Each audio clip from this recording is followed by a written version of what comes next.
Ja. Thank you. Me too. Ja. Gut.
Good morning.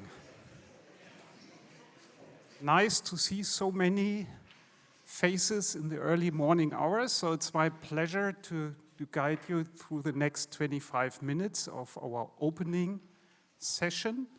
The first welcome note will be given by Frank Ewert. He is the scientific director and thus the host of the Leibniz-Zentrum for Agricultural Landscape Research in Munich.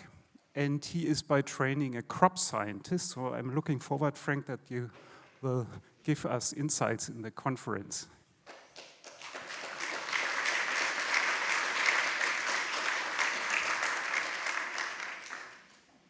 Good morning, everybody. Dear guests, ladies and gentlemen, dear colleagues, it's a great pleasure to welcome you all to this International Landscape 2024 conference in Berlin. Welcome to all of you. This welcome note is also on behalf of the other two co-chairs, Bridget Emmett and Peter Feindt, as well as of the scientific committee members and the organization group of this conference. The conference has the title Agroecosystems in Transition, Visions, Technologies, and Actors. And it is the third conference after 2018, which focused on frontiers of agricultural landscape research, and 2021, which had the title on diversity for sustainable and resilient agriculture. 2021, as you can see, we had the virtual format. This is the second time that we could meet in person. We are very happy about that. After these titles in 2018 and 2021, we found the topic of this year's conference very important. Transformation is a big word these days. We all know about that. And it also applies to agroecosystems as a core element of agriculture and food. We are confronted with the need of major transformation of our agri-food system, which is probably not less than the big disruptive changes which we have seen in the past. And we also know that transformative changes will affect all parts of our society, ecological, socioeconomic, cultural parts, etc. We therefore found it relevant and timely to dedicate this year's conference to that important topic, covering a range of relevant issues. And we are happy that it has attracted a great interest as far as the participation is concerned. We are 315 participants, fully sold out. We had more interest than we had seats in the room. Not everybody is there yet, but if everybody is there, the hall would absolutely filled up from 38 countries. You saw the map at the beginning. We have 141 oral presentations and 32 sessions, more than 80 posters that will be presented on the 18th of September, and there will be poster award on Thursday on the 19th of September. We have 6 keynotes, and we had already 4 pre-conference master classes and 5 workshops yesterday. We will have 2 excursions on Friday on the 20th of September. We are sorry, though, that one keynote, Paola Migliorini, has not been able to attend the conference due to severe illness, and we wish Paola all the best for a good recovery and send her warm regards from Berlin from this conference. We are also very sad that one of our close colleagues, who has been very active in organizing the earlier conferences, Peter Greinsma from Wageningen University, has passed away earlier this year. And I would like to ask you to join me for a moment of silence in memory of Patrick.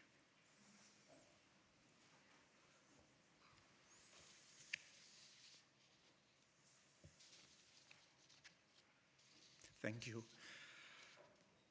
For this year's conference, we received great support from many sides, without which we would not have been able to organize the conference. And I want to mention the support from the Humboldt-University, who provided the rooms. I also want to mention the financial support from the National Science Foundation, DFG, and other organizations like META or the Environmental Analytics Products Company, as well as projects and programs like Phenorop and FairAgro. Thanks a lot for this support. I also want to acknowledge the great support from the scientific committee, which has been very engaged in preparing the conference, but will also be very actively present throughout the conference with presentations, chairing of sessions, and other formats. The companies that are listed here, you will also find booths in the hall, for which you are invited to join and interact with them. And I'd like to thank my colleagues from ZALF, the organizing committee, for organizing the conference. I'm looking for Lisa Brandt, but she is not in the room as a representative. Lisa, where are you? Thank you. Please pass on the thank you to the other colleagues. Maybe we can give them a hand.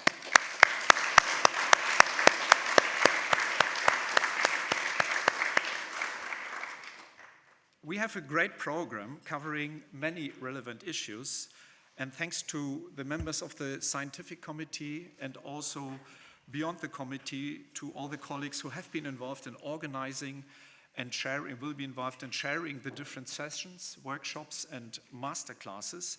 You find the program online under these QR codes. You find the codes also in the hall on the pin walls.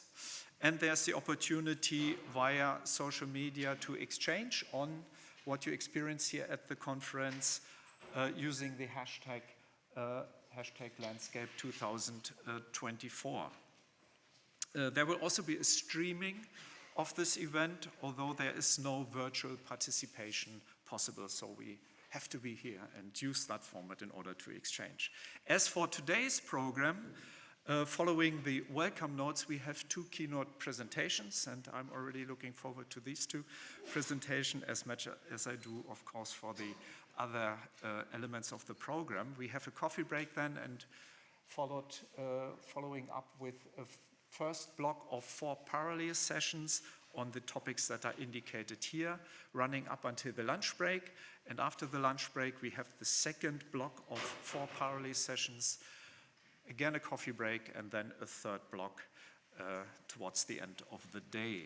Tomorrow we reconvene again here at 9 o'clock, as we will do on Thursday. Always meet here at 9 o'clock, starting with keynote presentations. And on Thursday afternoon we have a wrap-up session, and as I already said, also an award for the poster presentation. With this, I wish you and us all a successful and inspiring Landscape 2024 conference. I'm very much looking forward to the presentation and the opportunities for exchange. Thank you very much.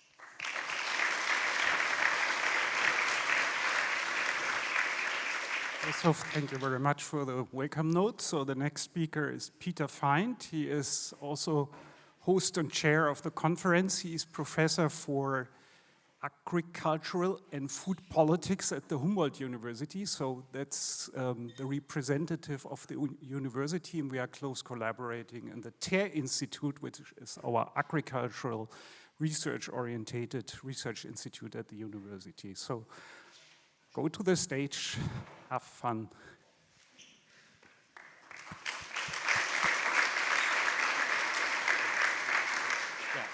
Thank you very much. Welcome on behalf of Humboldt-University at Berlin, on behalf of the Faculty of Life Sciences and the TER Institute for Agricultural and Horticultural Sciences. Welcome to the Landscape 2024 conference, Agroecosystems in Transformation, Visions, Technology and Actors. We at Humboldt-University are very happy about our close collaboration with the Leibniz-Zentrum for Agricultural Landscape Research, ZALF, which has now organized this amazing conference for the 3rd time. And we are very proud to support this year's Landscape Conference as we did previous editions. The program of the Landscape Conference is motivated by an interest in the drivers of sustainable change. And driving sustainable change is an important part of the mission of our university. Understanding and supporting sustainability transformations has clearly become an important, if not a core task for science in our era. A recent report by the German Science Council with recommendations for the structural development of agricultural and nutritional sciences in Germany emphasized 2 guiding aspects that are both also important for this conference. The importance, shouldn't touch this. 2 aspects that are important. First of all, the importance to embrace a systemic perspective of agriculture and food. And second, the urgent need to transform the current agricultural and food systems to finally become more sustainable. These are big tasks indeed. A systemic perspective is inconvenient for normal science, as we know. It requires us as researchers to leave the relative comfort of the disciplines in which we have grown, their familiar concepts and worldviews. And a transformation perspective is inconvenient because we have to acknowledge that the world in which we live requires fundamental change. Embracing a systemic perspective can also be dangerous. Rather than mastering our own discipline even better, we have to invest time in understanding diverse epistemological and methodological viewpoints that might have little currency in our own discipline. But interdisciplinarity does not mean that we have to master all the disciplines of our collaborators. The task is to develop models and methods that combine the insights of multiple disciplines and enable cooperation at the interface and knowledge integration. This requires new concepts of knowledge and new methodologies. The landscape perspective is an ideal starting point for developing a systemic understanding of agricultural and food systems. As the conference title states, agricultural landscapes are agroecosystems shaped by technologies and actors. Landscape can act as a bridging concept that enables the cooperation of natural and social scientists and the collaboration with practice partners. The effects of scientific knowledge on landscapes and society at large are mediated through technology. Technologies have become a structuring force in themselves. Understanding past and future transformation of agricultural landscapes therefore requires a reflexive understanding of technological options, alternatives, and trajectories, their preconditions and implications to enable responsible innovations rather than myopic evolution. The transformation perspective also means that the future and our visions of the future become an integral part of our research program. This is also well captured by the title and the program of this conference. For us as a university, it is of course always important to embrace these perspectives also in higher education. We at the TER Institute have recently reformed all our bachelor and master programs. All our programs will now start with a course that introduces students at the beginning of their studies to systemic perspectives on agriculture and horticulture and food, and to the foundations of inter- and transdisciplinarity. Several of our colleagues from ZALF have made important contributions to our teaching programs in this spirit and will continue to do so in the future. This conference has much to offer for a systemic understanding of transformational change. Yesterday's pre-conference featured several workshops on various aspects of transformation and master classes on the latest methodological developments from participatory scenario planning to data management and metadata analysis. Over the next 3 days, we look forward to 6 excellent keynotes and no less than 32 exciting panels. They offer the latest insights into anything from social ecological transformations in the global south to living labs for the transformation of agroecosystems, farmers' decision-making, agricultural practices from multi-cropping to chemical pesticide-free agriculture, soil and microbiome management, and payments for ecosystem services. Finally, the excursions on Friday will bring the landscape conference into various landscapes which experience substantial transformation driven by competing actors, visions, and technologies. Before I end, let me express my sincere gratitude and compliments to my conference co-chairs, Professor Frank Ewert and Professor Bridget Emmett, and to all members of the scientific committee who have done a great job in putting together such an excellent conference program, and to all members of the Center for Agricultural Landscape Research for committing so much passion and resources into this conference. And finally, let me thank the German Research Foundation and all sponsors for their support. I now wish you all an inspiring conference with many pleasant and rewarding encounters and a great stay in the city of Berlin and its surrounding landscapes. Thank you very much.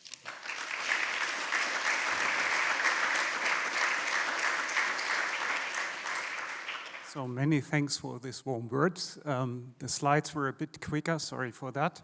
So I now have the pleasure to introduce Bridget Emmett. She's a PI at the UK Centre for Ecology and Hydrology, and as I read correctly, since last year you are president-elect of the British Ecological Society. By heart, maybe she is a soil biogeochemist, ecologist, something like that. Reminds me a bit. And I'm happy that she's here, and you have the last word in this session.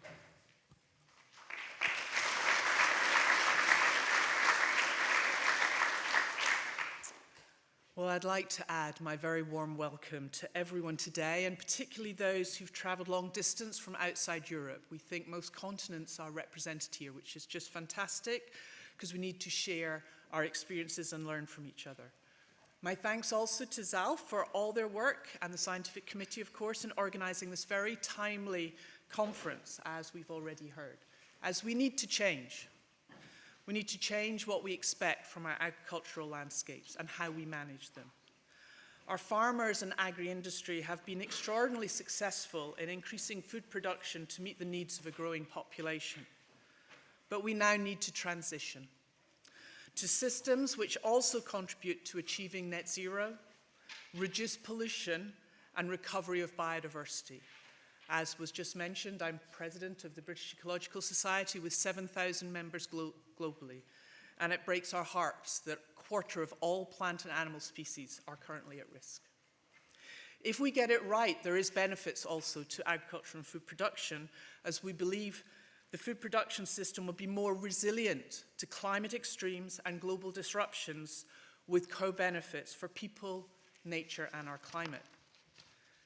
But we know we ask a lot of our land, and there's actually not a lot of it. Just to give you a few statistics, less than 30% of the planet's surface is land, and of that, only 3/4 is habitable. That leaves us with just 22% of the planet's surface to produce all our food, timber, biomass, and support our cities and nature. But we're not recognizing how precious that resource is and hard to renew and replace. The EU Soil Mission, of which I have the privilege to be on the board, estimates over 60% of our soil has some elements of degradation. That is through eutrophication from excess use of fertilizers, loss of organic matter, compaction, erosion, salinization, contamination, and the sad list goes on.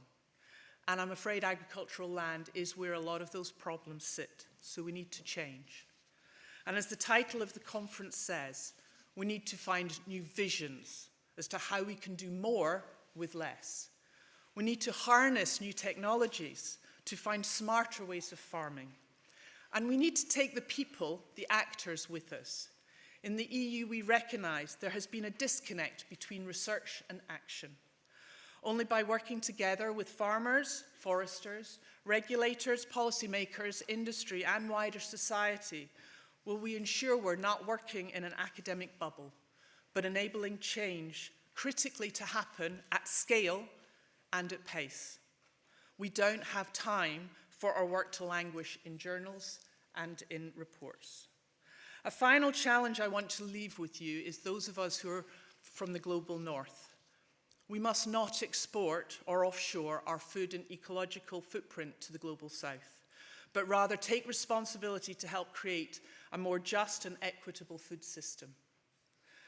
COP16 is just around the corner, and I hope this conference can help harness ecological principles into our agricultural landscapes for current and for future generations.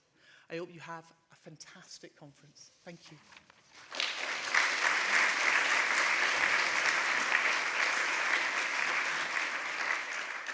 So, we are at the end of this nice welcome session. The next session starts with Chrétien Huyghe. He is from INRAE and will inform you about all other things. Okay, thank you very much, Stefan, for the start. And I have the chance to chair the first plenary session. It's absolutely great to be here in presence. The first two events was one in presence, the second was virtual. And it's, in fact, we are just reconsidering that the fact that the researchers are social animals. We must meet in order to have exchanges, to have new ideas. And as I used to say to all my collaborators, if you go to an international conference and you just come back with one idea, it's a lot. And so I hope you will have more than one, but there is a lot to do. And the key talks of this first plenary session is, I hope they are, I'm absolutely sure they are going to give you some new ideas, some sparks in your brain. And I have the pleasure to ask the first one to join. So François Chrétien. François, if you could come over. François is working at Agri-Food Canada. So he was one on the Mentimeter from the west side. François, I had the chance to work with him for a long period of time. If you go on the website and you say François Chrétien, you will see that the other major word is living labs.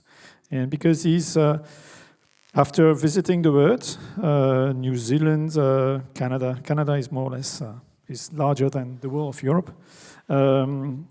East-West is now in the AAFC, and is coordinating the whole network of Agroecosystem living lab throughout Canada. It's a nice experience because you see how the dynamics of among people who are coming from very different areas. We have very, very different stakes and a different vision are going together to shape a future.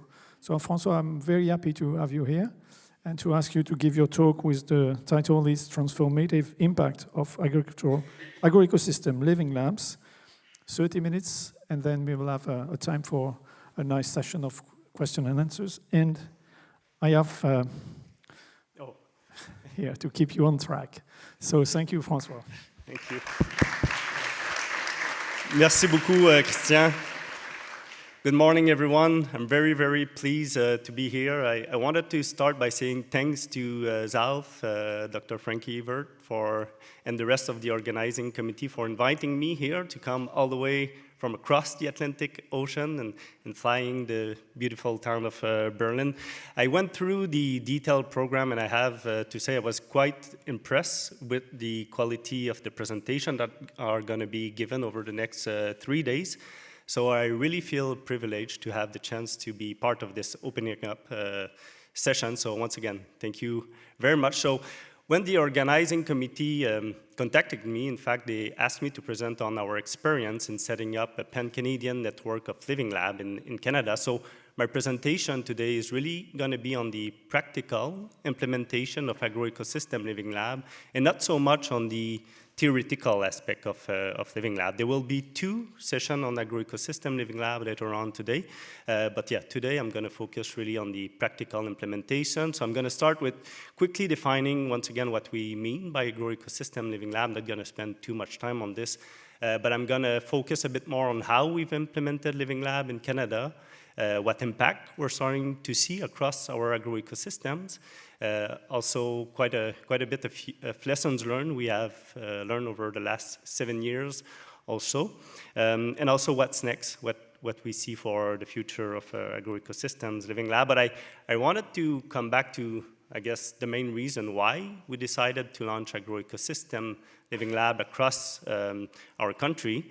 Of course, I don't think I have to convince any of you that the greatest threat to our biological support system and even humanity is climate change at the moment. So I just took a few news clipping that were taking over the last few growing season in Canada just to show how climate change is actually impacting us in Canada. So we've seen some very extreme flooding in the western part of the country. We've seen some very severe drought in the Canadian prairies. We've also seen an increased frequency and intensity of the hurricane in the Atlantic North. And just as of this last winter, there was a very cold snap in the Okanagan Valley, where most of our grape production is, and more than 90% of the crop production was lost. So climate change for us not only means warm weather, but also more Arctic system coming down on us. And I'm not sure if you've seen this picture or not. It's not from a horror movie. It's really from one of our most beautiful national parks, the Jasper National Park in the Canadian Rockies. And this was taken right after this monster fire that happened this summer. So it completely ruined down this beautiful town and one of our jewels. So I guess that's the main reason why we've decided that we needed a new approach to tackle climate change, to deal with the urgency of climate change. But that's not the entire story. To understand a bit more the fundamental reason why we've decided to invest in Agroecosystem Living Lab, we need to go back in time a little bit. In 2017, we hosted what we call a Transformative workshop on the issues of agri-environmental issues in Canada. And there's quite a few important things that came out of this workshop. The first one being that we needed to break down silos. Silos between the scientists themselves, silos between research organizations, silos between social science and natural science. So there was all kind of silos around that we really wanted to break down. And the second thing that came out of that workshop was that we needed more integrated work at the agroecosystem level. Of course, at Agriculture and Agri-Food Canada, we had been working on climate change, on soil health issue, on biodiversity, on water quality. But once again, this was done in kind of small scale, not at the landscape level. So we needed that big integrated approach to the challenge we saw in our agroecosystem. So that's the second thing that came up of that transformative workshop. And the third one is that we needed to reconnect with the end user of our research. And that was quite key. There was lots of good science being done.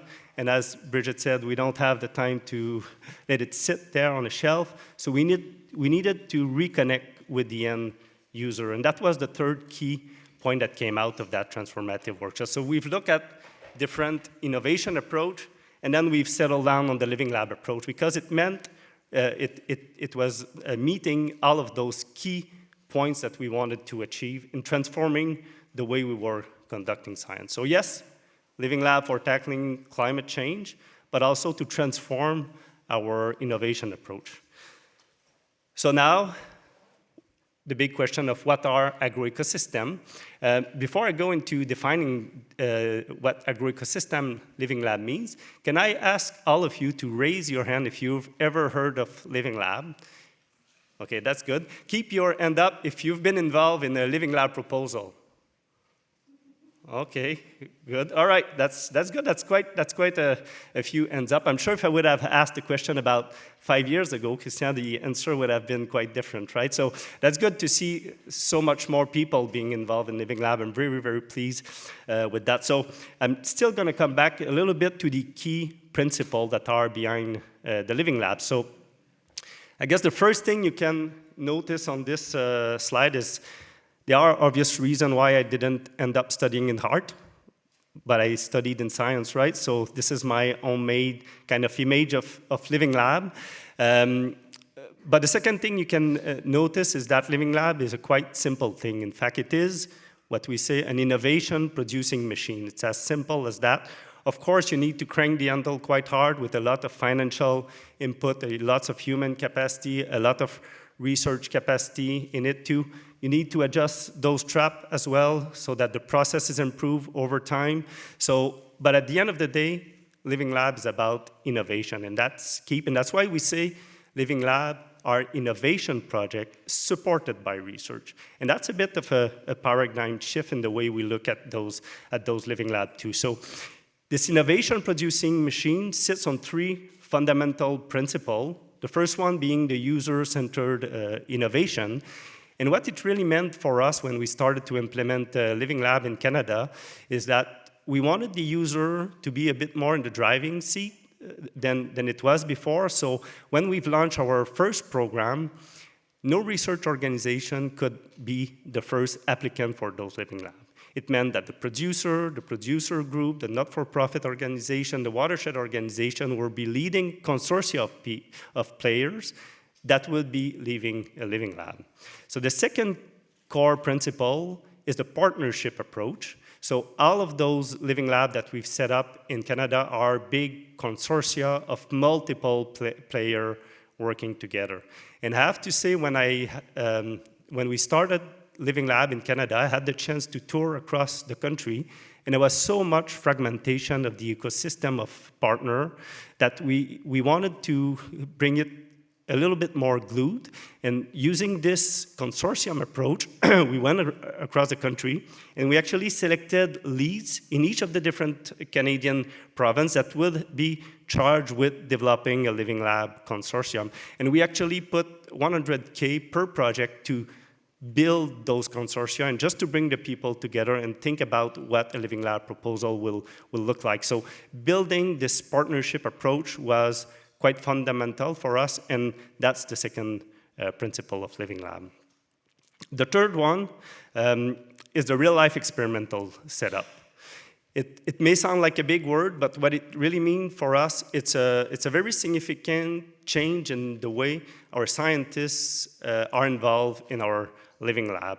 It means working on real farm with real producer, with all the complexity and the variability that comes with that. But the solutions that are coming out of that approach are much more well targeted to the need of the end user, and hence can be adopted much more quickly. So these are the three core principles of our Agroecosystem Living Lab that we've implemented across the country.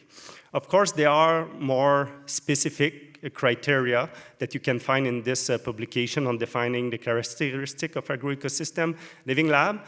I don't think I'll have time to go through this this morning, but if you are interested, you can read this paper. But I'm going to come back to some of those key characteristics in the lessons learned section. So, okay, now how we've set up this pan-Canadian network of living labs. So now we have 14 of those innovation-producing machines established across the country, representing more than 1,000 participants. I think the last count of organization was about 181 organizations involved in those 14 living labs. We have more than 300 producers directly working on the co-creation activity and so on that comes with living lab. More than 250 of our own scientists involved in this, plus many from academia and different universities. But we didn't do this all at once. We actually started quite small. Back in 2018, as I've mentioned before, we had realized we needed a new approach to innovation, but we needed to learn from the process too. So we started small. We've launched 2 projects back in 2019, and then we've learned from the process. As I said before, we adjusted those traps of the machine.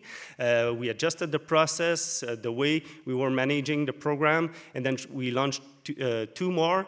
And back in 2021, we felt we were ready for a quite significant scaling up.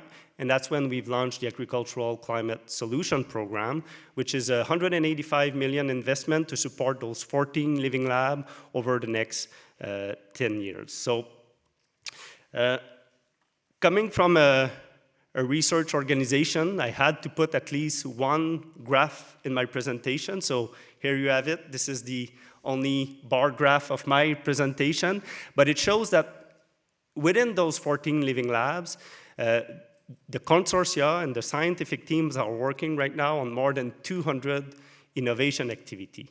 So that means working on best management practices and refining them and improving them so they fit the end user need on cover cropping, intercropping, polycropping, rotation, name it, you see there on this slide. So what this slide really means is the number of living labs that actually tackle those BMP categories. So you can see that it is a quite significant change that will be happening across the country with all of those 200 innovation activity having a local impact in each of those landscape in which we're working on. So of course, the number one priority was to tackle climate change. So those BMPs are focused on more carbon sequestration, less greenhouse gas emission.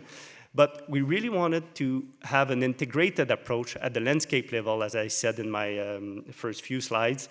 And to stay true to that, we are also focusing on what we call co-benefit, which is soil health, water quality, and biodiversity. You've mentioned the COP16 coming up, Bridget, and we're actually organizing a session on Agroecosystem Living Lab at COP16. It's not confirmed yet, so don't take that for granted, but we're hoping it's gonna work out. But I mentioned this because most of those 14 living labs also work on biodiversity aspect and also work on soil health and on water quality. So we need to avoid, I guess, reverting back to only focusing on one issue and keep the broader aspect and integrating those agri-environmental issues at the landscape level because they're, of course, all intertwined and interrelated. So I don't think I'll have time to talk about those specific examples here, but the 3 pictures you see there, it's all endangered species in Canada, the American badger, the bison, and the bobolink bird. And there is work happening on those species within our living lab. So now I'm going to switch gear a little bit and talk about the impact we've seen of our Agroecosystem Living Lab so far in Canada. No problem. Come on and sit down. All right, so I took this picture actually last week from my daughter who's in 2nd grade in elementary school, and that's coming out of her school material.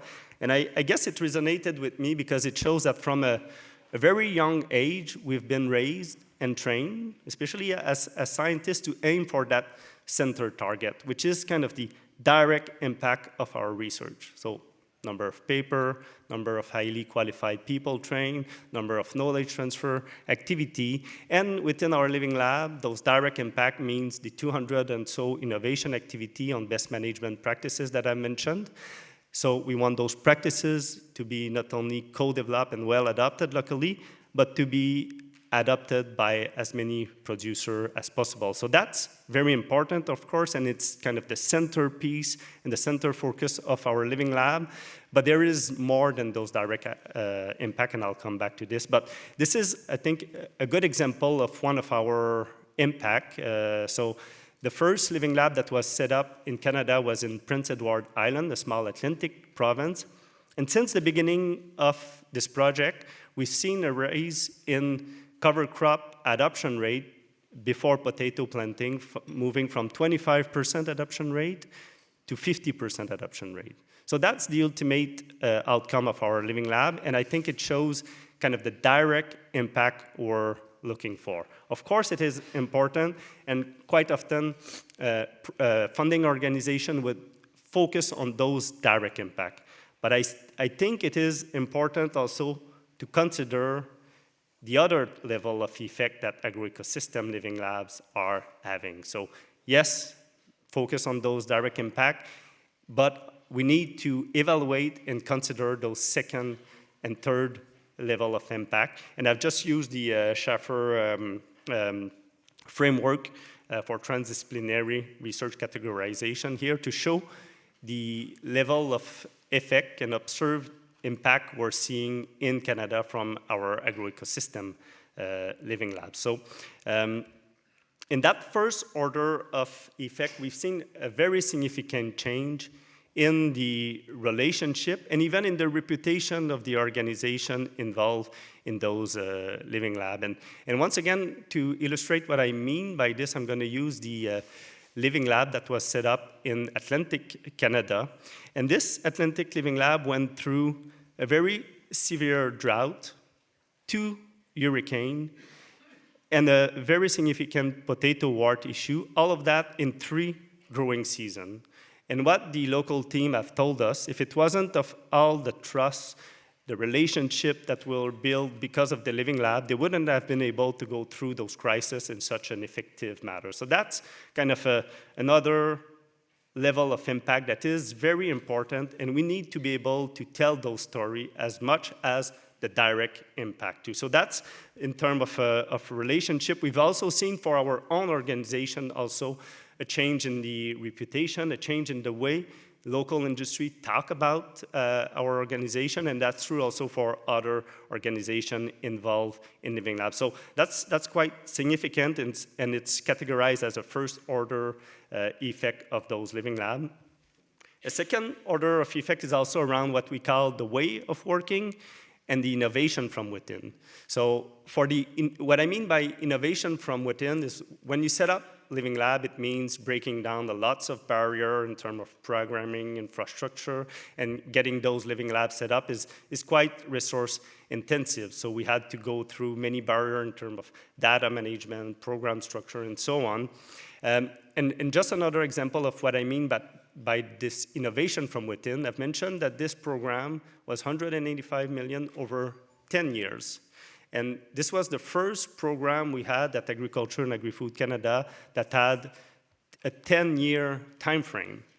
And don't ask me why and how exactly we were able to convince the decision maker to have a program of 10 years, but at least now we have a program that is not perfectly aligned with the biophysical process behind carbon sequestration. I know it may be more than 1 decade to build a lot of organic matter in our soils, but it's much better than 3 years project, right? So that's what I mean by innovation from within too. We're changing the way we set up and manage program. We're also changing the way people are working together. I've mentioned that I had the chance to tour around the country, and there was lots of fragmentation of the agroecosystems and the partner that were more competing against each other in those agroecosystems than collaborating. So by setting up those big consortia and forcing those smaller organizations to actually work together, it really did change the vision that the different organizations had from each other. So the producer group used to see the watershed organization as enemies, and now with Living Lab, they're working together, and they realize they share the same goal and objective, and that's a very significant change too. And one of the lead for our Living Lab in Ontario in one of our meetings says, Agroecosystem Living Lab for us is an unprecedented level of collaboration. And I want to take her to saying that because it really, I think, capture the change in the way that people are working together in our Agroecosystem Living Lab. So those second order of impact, once again, are very important if we want to evaluate the full impact of Living Lab. And then the third order for us meant a lot of a new opportunity. I'm here today in Berlin talking about Living Lab. We've created so many working relationships with different organizations across the world. We've created linkage with other funding programs. But most importantly, all of those organizations that are part of the 14 Living Lab now has built capacity, and they're able to go and ask for additional funding for the municipal, the provincial, the federal government. So we're really transforming at the local scale all of those agroecosystems across the country. And that's not part of the evaluation process of any program we have set up. It's additional information we've noticed and we've tried to quantify and capture as much as possible. So I guess as we set up more and more Living Lab here in Europe and across the world, I think it's important to focus on the evaluation of those Living Lab as well, and not focus only on the first order of impact or those direct impact I was talking about, but the bigger picture. That's quite important, I think, if Agroecosystem Living Lab are to be successful on the long run. So now I'm going to switch to the lessons we have learned over the last 7 years. I've been working for Agriculture and Agri-Food Canada for 17 years now, and I've been focusing the last 7 years of my life working on Living Lab, and I have to say it's been a very fun ride. Lots of challenge along the way, but it's been a very positive experience. But we did learn quite a bit along the way, I believe. So I'm going to share a few of those lessons learned as best as possible. But before I do so, I just wanted to thank a few people, because those lessons learned are not just a kind of observed effect. They are based on 2 semi-quantitative research that we've done. One internal audit and evaluation process, and also part of it comes from the first report of our International Forum on Agroecosystem Living Lab. So the first lesson learned is learning to sprint slowly. And coming out of an Olympic summer in Paris, which was a great success, I believe. I think, Chrétien, you would agree with that. I guess we don't have much to brag about in terms of Olympic performance, but at least those 4 guys, which were not expected to win the Olympic gold at the sprint, they've really come a long way. So they've really learned to sprint slowly.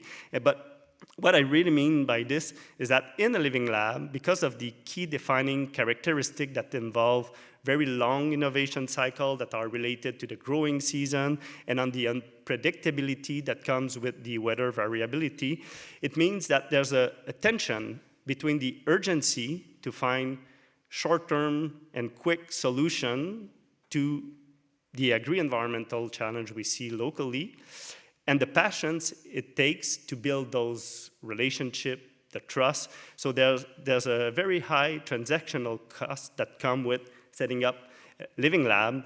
So you need to learn to sprint slowly, once again, and be patient, but at the same time, you feel this urgency to act really, really fast. So this tension is important, I believe, if we're going to be successful. And in order to be successful, I think we need to always keep the focus on the innovation objective of the Living Lab, but also nurturing all of those relationships along the way, and not do one against each other. So that's quite important.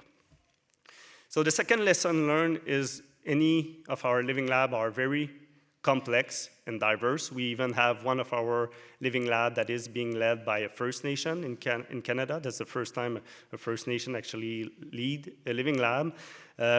So it does come with a lot of challenge. People come to the table with different values, different views on the project. But I guess you need to embrace this complexity and this variability, because that's really what brings the success to the Living Lab. So you need, what I mean by embracing them is also you need to invest in managing this complexity. And for us, it meant setting up an entire Living Lab division within Agriculture and Agri-Food Canada that focus on managing not only the individual project, but the integration of all of those 14 Living Lab across the country. So that's the focus of the team that I manage. It's really not only make sure we have 14 successful Living Lab, but we have a real integration across the network, and that we share lessons learned and best practices and so on. So lots of complexity, and you need, I think, a good team to be able to tackle this complexity and diversity. So the third lessons learned is around the role of researcher. In our Living Lab, we've seen a very significant culture shift, I guess, in the way scientists approach their scientific program in a Living Lab.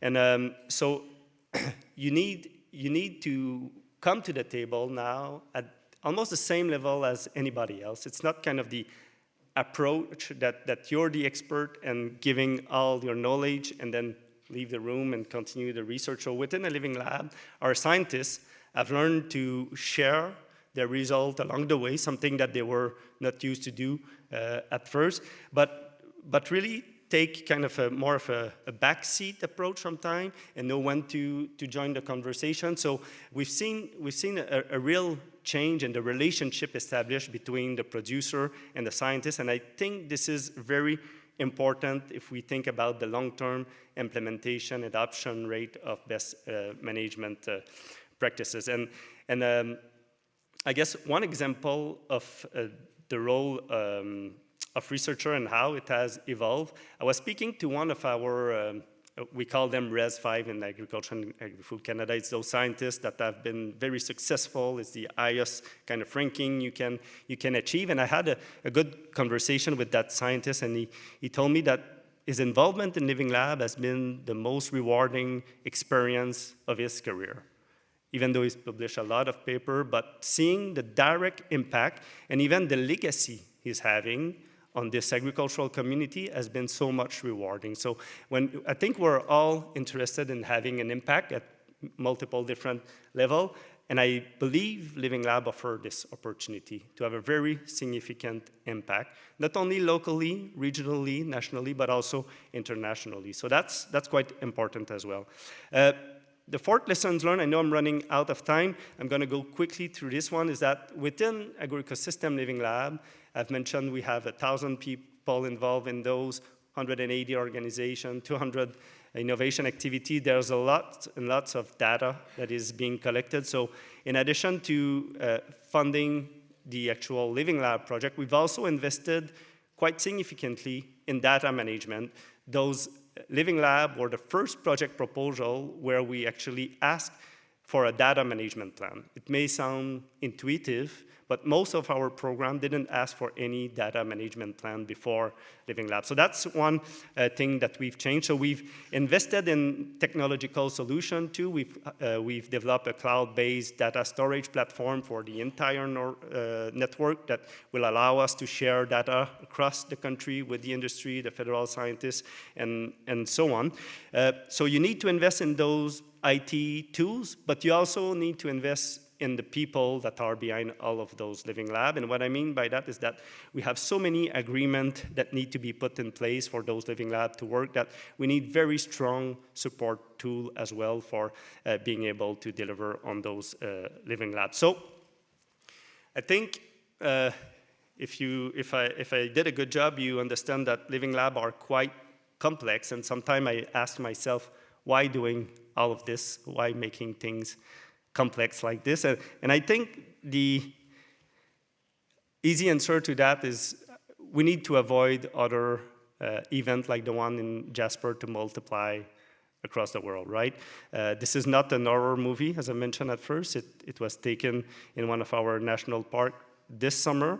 So coming back to that fundamental reason, of why we're launching Living Lab is quite important to me, and I think it shows that if we're going to be successful in tackling climate change, we need all to work together. So we need to scale up not only regionally, nationally, but also internationally. And that's kind of the next step that I want to talk about. It's that scaling up that need to happen internationally. And that has been the focus to our approach to Agroecosystem Living Lab since the very beginning.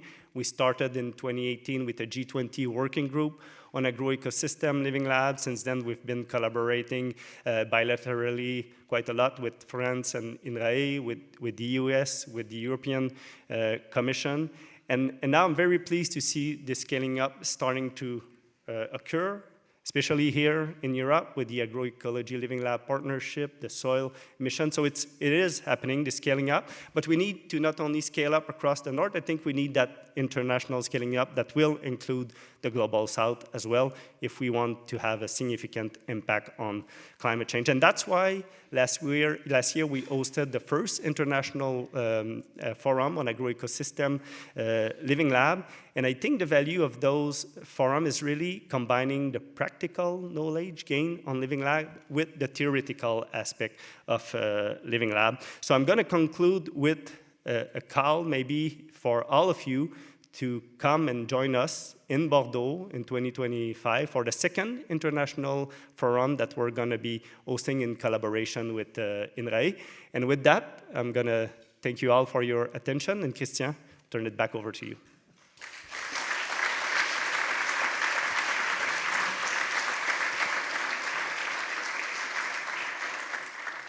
Thank you very much, François. You were perfectly on time, and it was absolutely great. So we have 15 minutes for questions and answers, of course. So who is going to ask the first one? Yeah. Do you want me to run with the microphone? But if it has to be recorded and then streaming.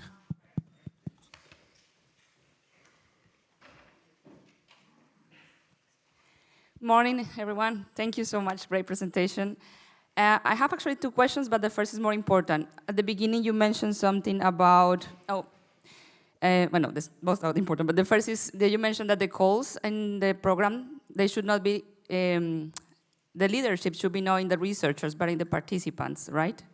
So how do you manage that? How was the constraints, or what were the things that you face when the people, they said other actors, not researchers, have to handle this process? And the second is about the direct impacts. I think that most of us, we are aware of this indirect or the unexpected impacts, but maybe the pressure for having the direct impacts came from the funders and for the governments that they need these specific indicators.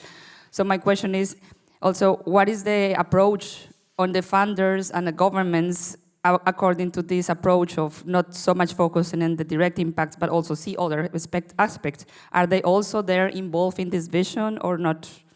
Thank you. Okay, thank you very much. Chrétien, do we take a set of questions or answer them right away? No, answer them, okay. Yeah. So I'm not sure I fully got your first question correctly. Correct me if I'm wrong, but I believe you were talking about kind of the research focus versus the people focus on Living Lab and how we've managed to set that up. I think the fact that we've asked local organization, which were not research organization, were quite key in it, but at the same time, we've also make sure that there was a lot of scientific activity happening in those Living Labs. So it was not just kind of a knowledge transfer type of setup. It was really kind of a research infrastructure within an innovation machine that is the Living Lab. So I said we have, at Agriculture and Agri-Food Canada, we have 20 research centers across the country, 400 scientists, plus all the technical support staff. And we have 250 of our own staff involved in this, working on a lot of research that are supporting those 200 innovation activities. So I think we need to be able to combine both. The need to have kind of an empowerment of the end user, which is, in our case, the agricultural producer. In other case, it could be the citizen that are part of the food system. But we really need, I think, to find a way to empower those key players on the ground. But don't make a disconnect with the research, managed to link them all. And I think that's why our Living Lab has been successful in a way, locally as well, because it not only changed the view that the industry is having on our research organization and other university, it also changed the other way around too, the way that we are looking at those infrastructure and as an opportunity to do impactful science. So I hope I've tackled your first question. And for the direct impact, it's always a challenge. I mean, at Agriculture and Agri-Food Canada, we are both a funder of research, but also a research organization. So I've had the chance to see kind of both sides of the puzzle, and I have to say when we were launching the 10-year-long program, the Agricultural Climate Solution Program, the indicator that have been included officially in the program are quite standard. They have not evolved as much as they should, but we're working really hard on quantifying those second and third order of impact as well, even though it's not a requirement of the program, because those programs, in Canada at least, they still focus on the easy to measure indicator. And I think that's an evolution that Living Lab will bring in program. We will need to consider the entire picture and not only those direct impact, but it's not perfect at the moment. We still need to improve the process. So thank you. Thank you. There was one question there, and then to Katharina. Thank you for this very great talk. I have a question on the use of your results. Well, the Living Lab I consider as that you generate knowledge, no? That is exactly science-based. And how do you see then that you can really transfer it to a typology that it is really generalizable? That you really can say these kind of models, you can also transfer then to similar regions, similar situations, maybe the context specifics you aim at. And can you also imagine that you say there might be living labs without or with a limited involvement of research later on, if you think further? And yeah, I'm really, well, I would be happy to hear from this. Yeah. Okay, good. I think I didn't touch so much on the co-development aspect of Living Lab, but as part of that co-development, I think we need to rely on science. And so I don't see in the short term a way to kind of disconnect the two unless we set up Living Lab that are more focused on business and private goods. Then maybe you need to develop a product, and that can work. It's been done in the past. The Living Lab has been used in IT for many years. But in order to address those public good, those key challenges that we face, I don't think we can disconnect the two in the short term. But if you go to other economic sector, maybe, and that's part of the internal thinking process we're having right now. Now that we've set up those transformative Living Lab across Canada, what's next? Are we going to stay focused on agroecosystem? Could we use a model to do something else? Can we use it on antimicrobial resistance, for example? It's not being used at the moment. Can we use it for automation, digital transformation? There's all kind of opportunity, but I still strongly believe that as part of the co-development of solution, having sound science, part of the process is quite key. Thank you. Katharina. Yeah, thank you very much for your fantastic talk. I would like to ask for the fourth order impacts, to stay in your terminology. So the real impact on climate change mitigation, on biodiversity health, on soil health. Do you have a monitoring system or something to monitor that? And do you have some kind of an anticipatory assessment when you design your living labs to see what you want to change and how the pathway to impact could look like? Yes, good question. So this program was set up as part of the Canadian government plan to tackle climate change. It's part of a $4 billion investment towards climate change. So we needed to be able to at least quantify the impact that those living labs are having. But there was also a tension between, okay, the amount of carbon we can sequester in the soil and that we could report on later on to show that the program has been successful and that we can tackle climate change. So a tension between this need to show direct result and the fact that our living lab are still research and innovation focused. So we don't exactly know how much of those innovation will be adopted down the road. So we have other sets of programs that tackle direct adoption of best management practice, but our living lab are really on the innovation aspect. So we had a very large scale in which we said, okay, the program would be successful, but it was a way to show that this is focused on innovation. For example, as part of the same kind of umbrella program that is called the Agricultural Climate Solution Program, we have another stream that is the On-Farm Climate Action Fund, where there's direct support for producers to adopt cover crop, better nutrient management, grazing management as well. So this part of the program is a bit more where the direct impact will be seen. And in an ideal world, the way we've set up this is that the innovation from our first stream, which is the living lab, would flow into the second stream and be adopted across the country and have a significant impact. Question there. Yeah, thank you very much. Can you hear me? Yes? I can't hear myself, sorry. My question is, you already mentioned that living labs could have an impact on lawmaking, for example. Oh, sorry, I didn't hear that. You mentioned that living labs could, or the results of living labs, working with them, could have an impact on lawmaking, for example. Do you have examples, or are we already, is there already the time for that kind of impact? Sorry, can you repeat the word you said on the type of... Policy making. Oh, good question. That's that's actually a conversation we're having at the moment. Yesterday I was meeting with the Agroecology Living Lab partnership team, and there's a stream on that project that is funded by the European Commission on policy development within Living Labs. So I think there's a need to use a Living Lab approach to better develop local policy that are better adapted to the local need. But in our case, we're not there yet. But definitely it's something we have a strong interest in.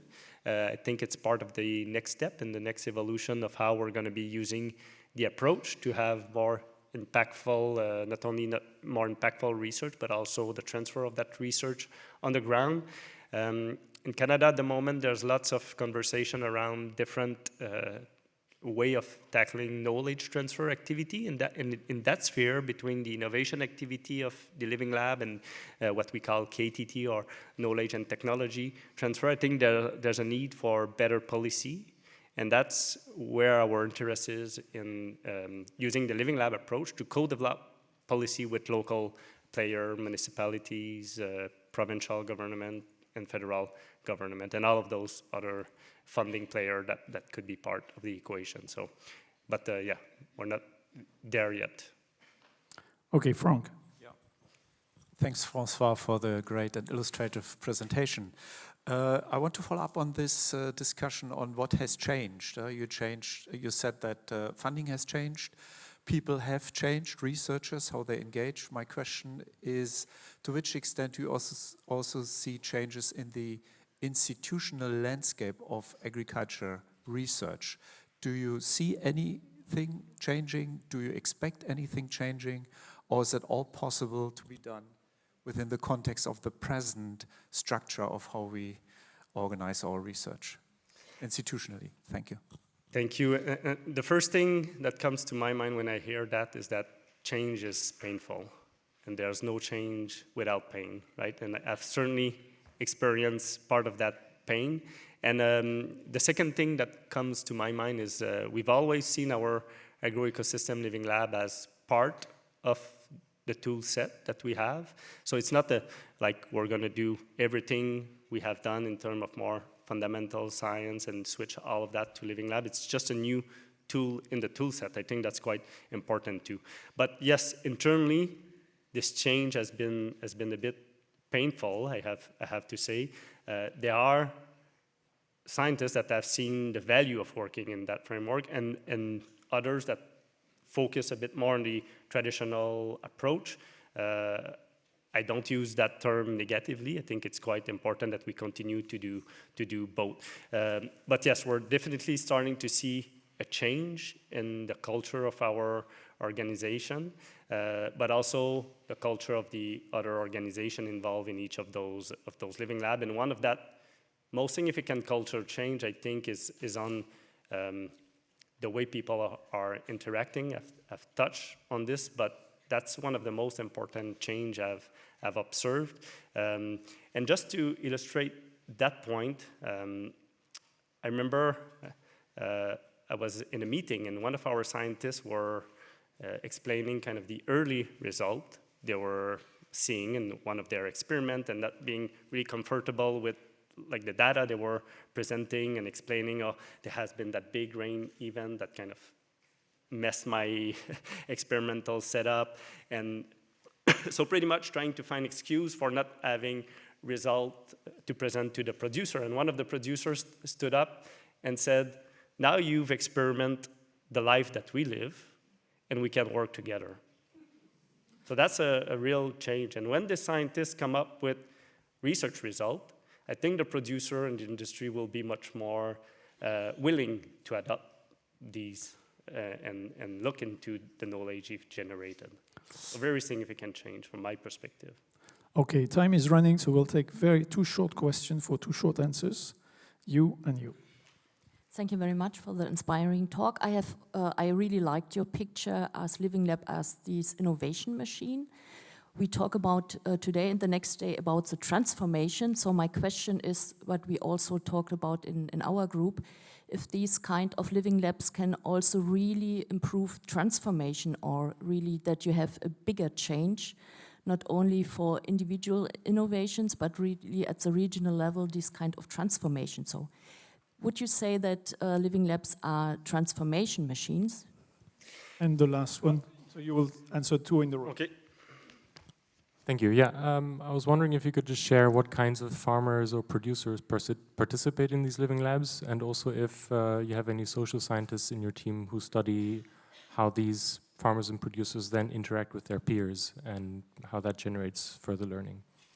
Good. Two very good questions. How much time do I have, Chrétien? Because I could 2 minutes. 2 minutes. All right. So transformation. I think we've made a deliberate choice to focus on the main production system across the country. So we didn't went for those systems that are kind of maybe the like 5% top leading, but we decided to work on the main production system in each of the regions. So for example, in Prince Edward Island, the focus is on potato production. That's the main crop. That's what the industry is about. So we decided to work with those kind of ongoing system. Having now set up those living lab and working on issues that make sense for the producer and not talking about what the future could look like in 10, 15 years, I think it's a way in for more of those transformative systems to be implemented. But I think we need to start first with the most urgent challenge, which is about finding solution to, as I said before, climate change, soil health, water quality, biodiversity are the key focus right now within the existing agricultural system. So in the prairies, obviously we're working with very large farm, that's thousands of hectares, but we're also working in the Fraser Valley in BC in not small older farms, but very small farm, very high economic return, like blueberry production, grape production, and so on. So there's a variability across the country, but it's really based on the main production system and hoping to see an evolution in those systems over the years, but kind of the long-term change in the system wasn't the focus. So I hope I've answered that one. The farmer, social scientists, good question too. I have to say that one of our goals was to have more social science and integration with natural science. we do start to see this, but there's not as much as there should be. So I want to see much more of that interaction in the future. I met with our Social Science and Human Research Council a few years ago. This led up to a joint project where we have identified gap in research for Agroecosystem Living Lab. But I think the challenge now is to leverage all that social science capacity that has not been focusing so much on agriculture in Canada. For example, at Agriculture and Agri-Food Canada, we have 0 social scientists, which is quite different than many other research organizations, including INRAE. So we need to leverage external capacity to tackle this. So there is some social science involved, like the barrier to adoption of best management practices has been a focus. Social science means a lot, economic science for us, but it's much more than this. So we do have quite a bit of economic studies on the cost of best management practices. We know this speaks to the producer, but there's so much more to it. I've seen an interesting studies from a scientist in Quebec, Carl Julie Ruiz, that look at the evolution of producer pro-environmental value throughout the living lab process and the evolution over time of those value from a more conservative approach to kind of much more open-minded. So I think we need much more of that, and that's a gap at the moment that we're focusing on. For the farmers, though, in almost all of our living lab, they play a key role in the consortia. So for example, in Quebec, I'm based in the province of Quebec. That's why I have a Frankish accent, by the way. But yeah, the UPA, which represent all of the producers, are the one leading the consortia of people. In PEI, in Atlantic Canada, it's another producer group that are in the driving seat. And I think I'll quote Andrea from our international forum last year. She's a producer. She's leading the Atlantic Living Lab. And she actually stood up in one of the sessions and talked about how much this approach has empowered them as producer to be involved in those agri-environmental issues. So the fact that we entrusted them with those projects put kind of a pressure on themselves, and they put their that pressure by themselves, if we can say that. So it's a real empowerment, and now they feel, okay, I need to deliver on those priorities. I need to work with the rest of the group. So there's been a very important change in the way producers are involved, and we've seen much more social cohesion too in each of those regions. So yeah, I think I'll stop there, Chrétien. Yeah, thank you very much, François. You may give him a warm applause. And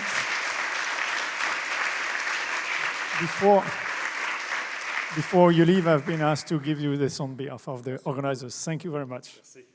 Okay, thank you. This was a very warm start, and you will have plenty of questions during the coffee break for François. It's been the last question is about what is the part of the innovation coming from inside, so innovation from inside and innovation from outside. And the point is how we hybridize that. There was in the past the idea that we had to oppose, and the point is how we combine, and have the wonderful chance to welcome Senthold Asseng, Professor Senthold Asseng, please join us, from the Technical University of Munich. He has published so many papers that it is just outstanding. Most of the most highly cited researchers on the Web of Science every year. In the recent years, member of American Association for the Advancement of Science. So we have the chance to have someone who is going to give an outstanding paper on the innovation breakthroughs that is coming from technology and hybridized with the coming and emerging cropping systems. And his talk is entitled Field Automation and Vertical Farming to Support Landscape. So, Senthold, we are looking forward to your talk. Thank you very much. Thank you very much for the... Thank you for the very nice introduction. Also, thanks to the organizers again for inviting me and being able to share some of our thinking at this conference. So I will talk about Two technologies which I want to focus, there are actually others out there as well, which are field automation and vertical farming, and how this might support what we want and what we probably need to do in landscapes.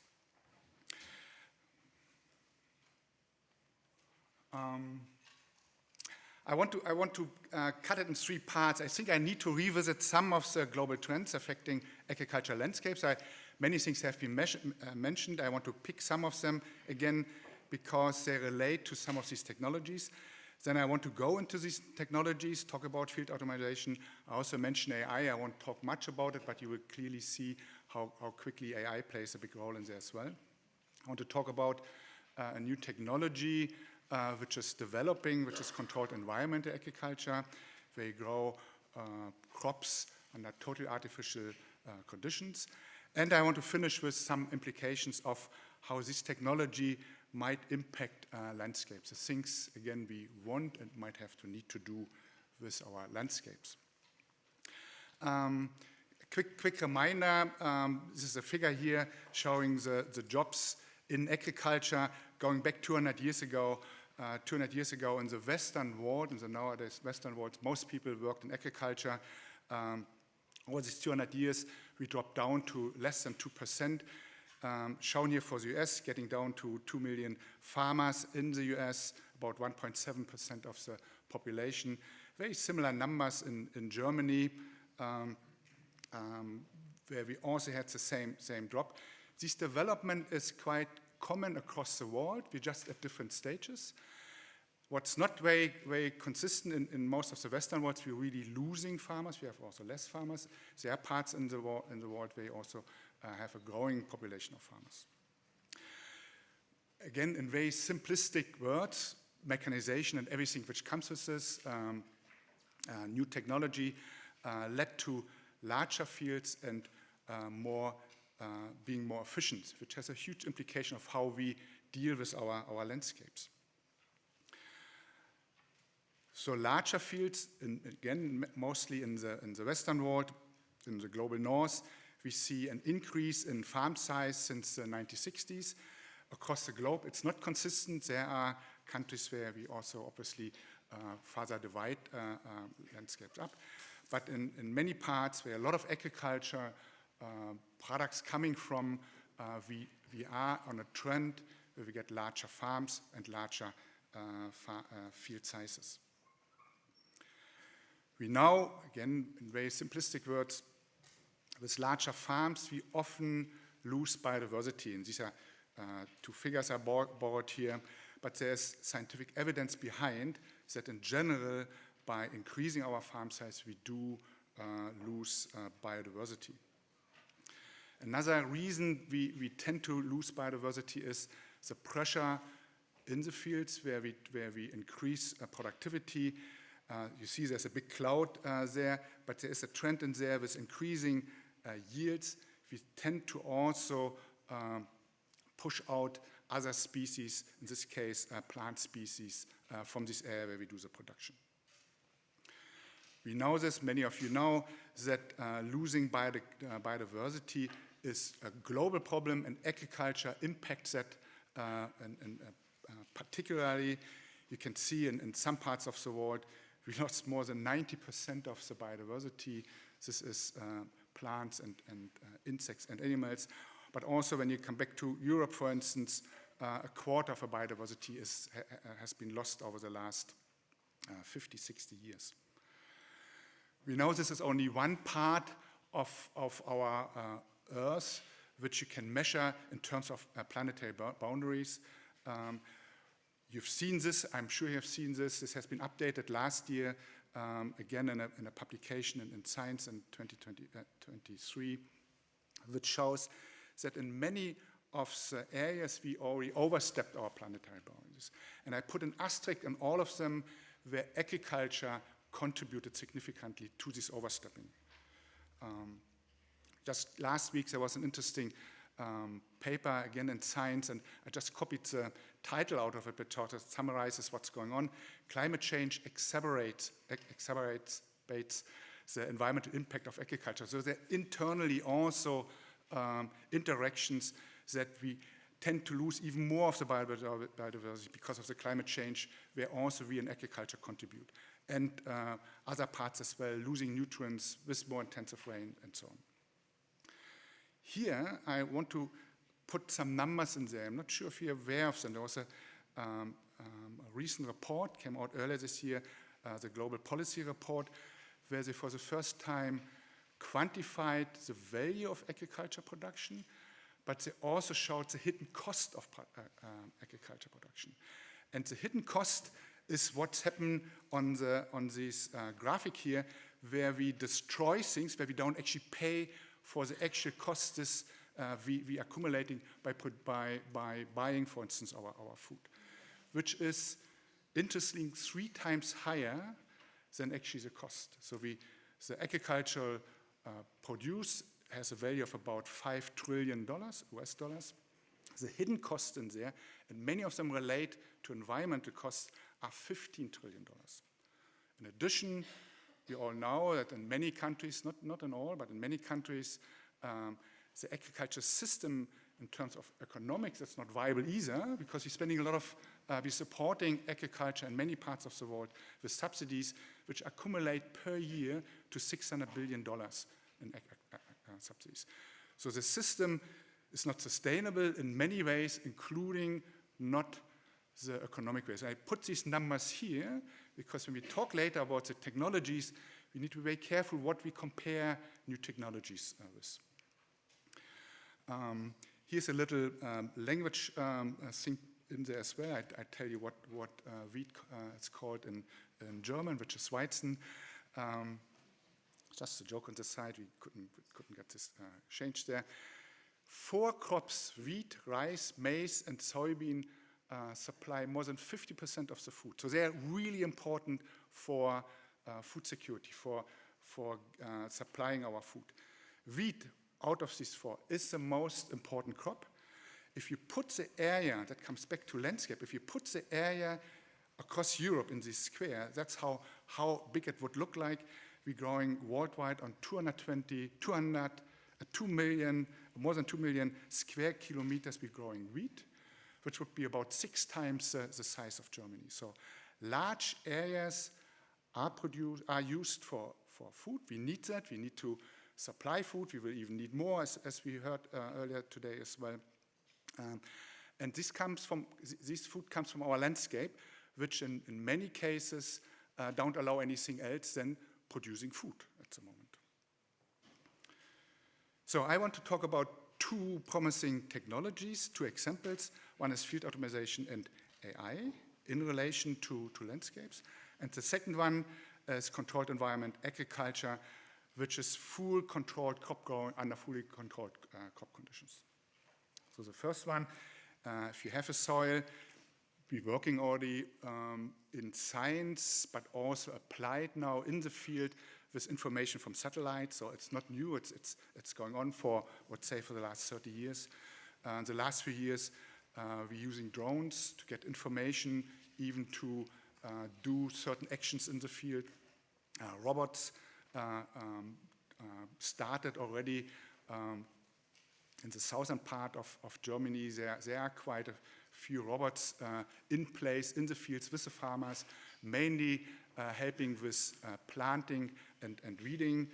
There's much more possible at the moment. These are where most of these robot activities focus.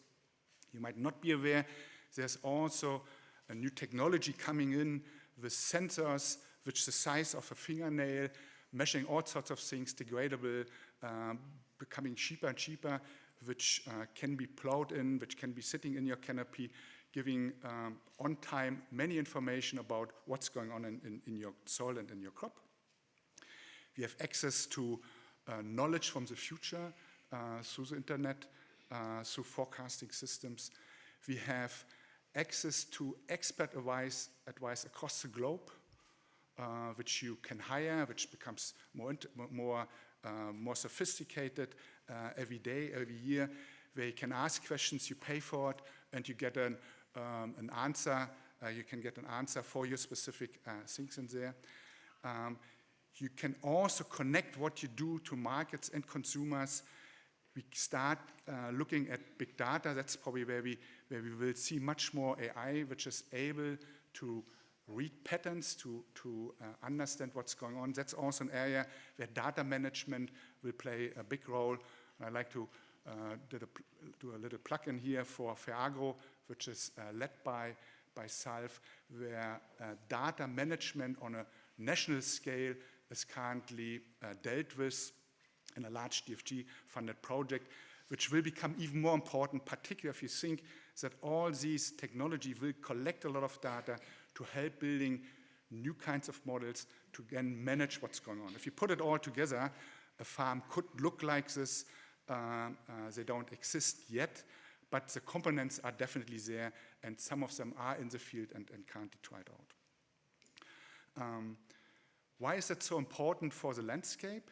With automation, the economy of scale becomes less important. The push for larger fields, it's sort of almost like a death cycle with mechanization. If you have if you have a tractor, you need a large area. If you have a large area, you want to have a large tractor to manage this.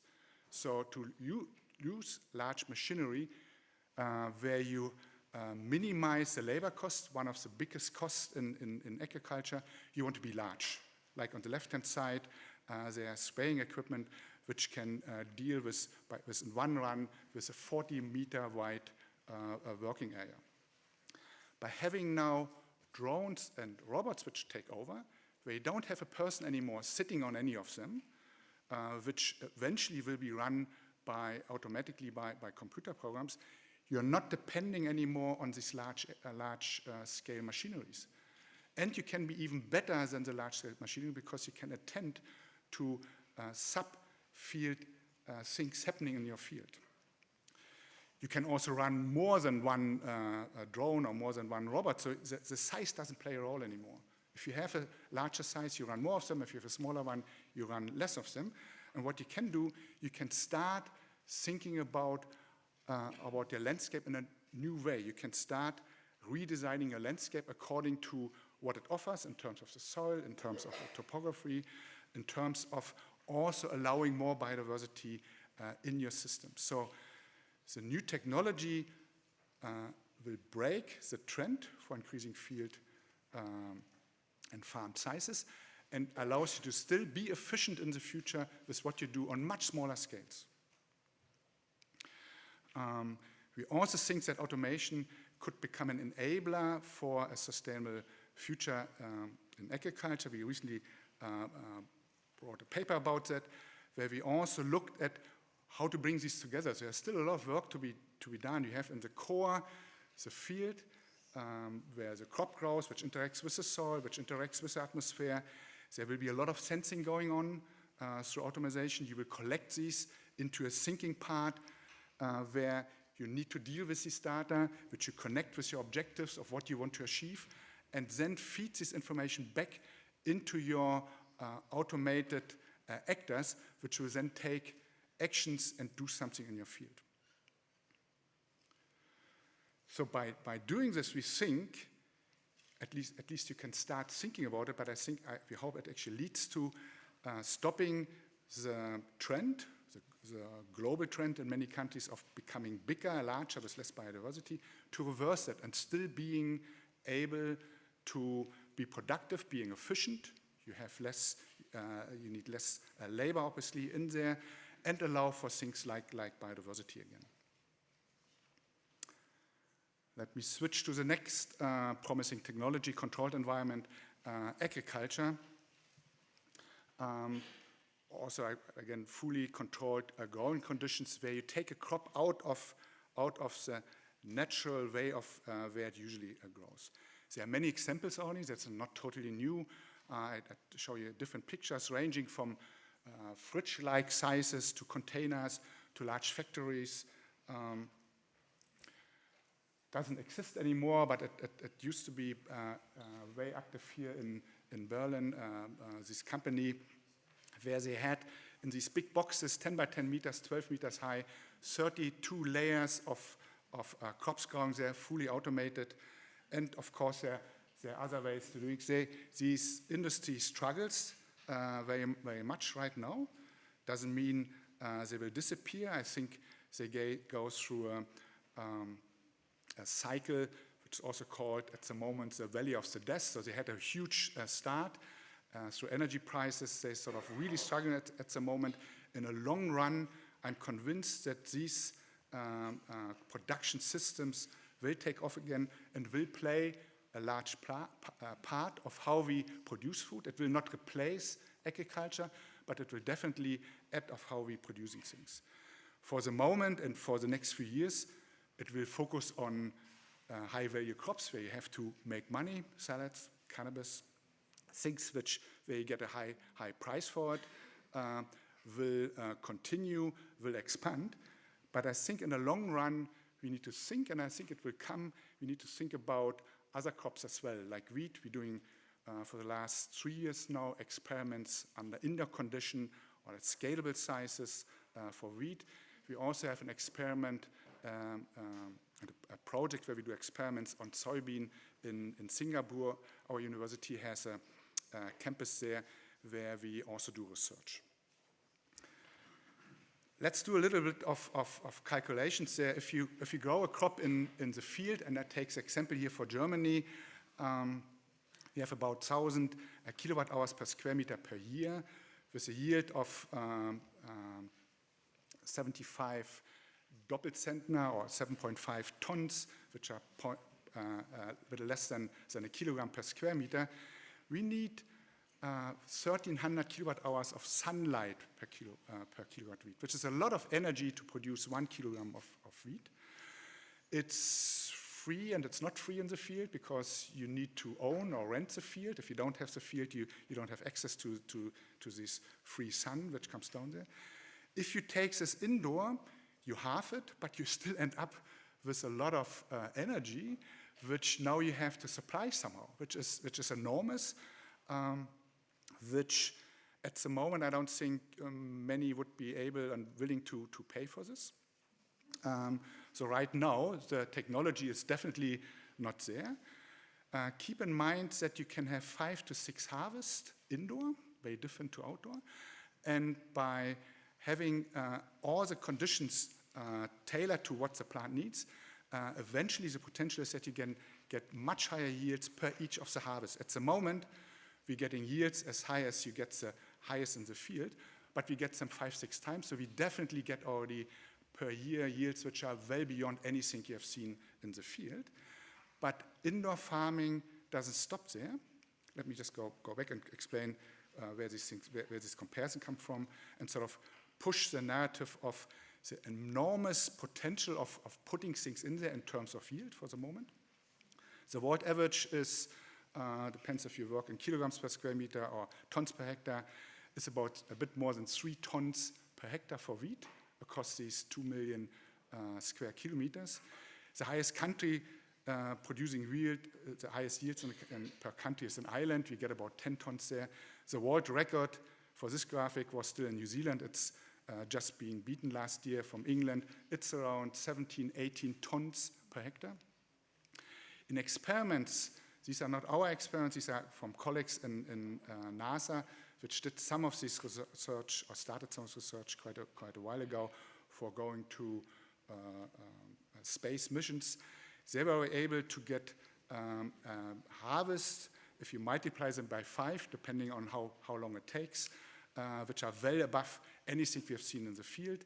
We then came in with simulation, which showed you can get well above 100 tons per year. And if you then think about what else can be done, what else is missing, a theoretical harvest index in there, you have the potential in there per year to produce 200 tons compared to an average of 3. So it's 60 times higher. So an enormous production potential. And it's for one layer. So that's a difference to when you start thinking about greenhouses, which sort of a pathway towards vertical farming. You can stable things. You can put layers on top of each other, and the limits are the sky, or how far the architecture actually can build buildings for that and keep the structure. We actually had architects involved in there. We think it doesn't have to be the size on your right there. The smallest unit could actually fit in farmhouses, could produce several tons of grain, not again to replace your grain production on the farm, but maybe to use the energy many farmers, particularly in Germany, produce on their roof spaces. The roof space alone would be enough to supply such a small basic unit.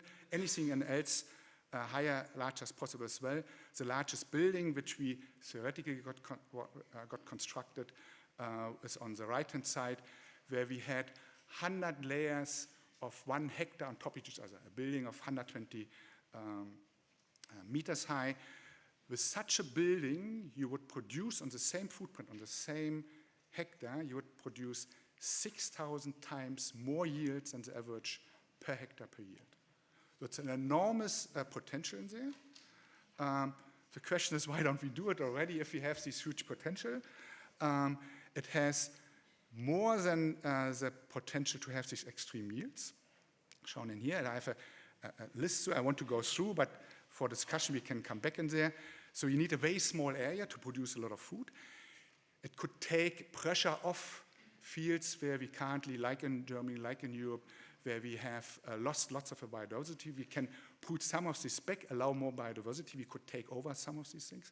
We are totally independent from the environment because we're growing stuff indoor. We have the chance in there to use minimal water because you can recycle the water in there. A crop needs a lot of water out there. In many parts of the world, it doesn't matter. The water, again, comes for free. But don't forget that 2/3 of all the water use in the world is for agriculture irrigation. So water and agriculture is a huge issue worldwide. It's not sustainable. And in here, you could recycle most of that. And you won't lose any fertilizer anymore. Big problem in agriculture. It could be added in different parts of the world to help with food security. If you find out what conditions give you the quality you want, you can repeat that again and again, and you will have a very constant high quality in there. You don't need herbicides, you don't need pesticides, because these systems work without soil. Soils are very critical in the field for many things, for living on this planet. In these factories where you don't grow on soils, you don't have seeds sitting in your soil and coming up next year, which would compete with it. You don't have diseases in there. This has been shown for years. We have seen it as well. You can do that. So you produce without herbicides, with no pesticides. You also have no soil-borne health effects. Not sure if you're aware that many soils, many regions in the world, they have different minerals in there which are actually not good for your health, and you have to really watch this and make sure that you don't feed higher concentrations like arsenic or cadmium into your food system. You can build these things where you need it. Export is a huge problem coming back to climate change as well. And it gives you, probably for the first time, the chance to really think about circularity, which is very difficult to do in the field. But we are doing it. And as you saw the numbers, we are so far away with energy. We really need to think about ways to massively reduce that. And that will take time. It will also take research. The limit of where it could go, if you really capture anything, any of the energy you supply, this is an example for algae in here.